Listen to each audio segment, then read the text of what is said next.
জুবিনদাটো আৰু নাই আমাৰহঁতৰ মাজত।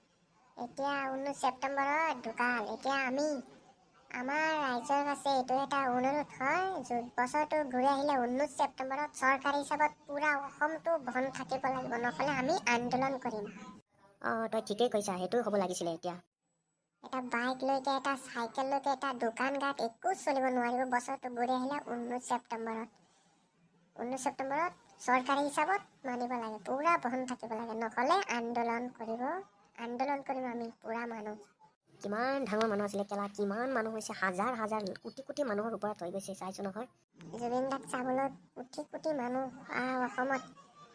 এনেকুৱা লাগিছে অসমত ইমান মানুহ ক'ত আছিলেনো, ইমান মানুহ আমাৰ জীৱনত দেখা নাই বা।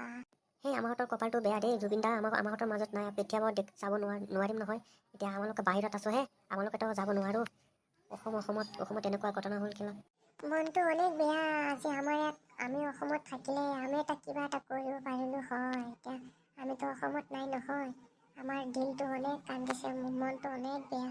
আমাৰ মনত সৰু এটা কথা, জুবিন দাৰ স্মৃতি হিচাপত গুৱাহাটীত ডাঙৰ ৰেষ্টুৰেণ্ট হওক, ডাঙৰ টাউন হওক, ডাঙৰ এয়াৰপৰ্ট হওক, ট্ৰেইন ষ্টেচন হওক, য'তে তেনেকুৱা ডাঙৰ বস্তু আছে নহয়, তাতে জুবিন দাৰ এটা স্মৃতি থাকিব লাগে আমাৰ নিয়মত।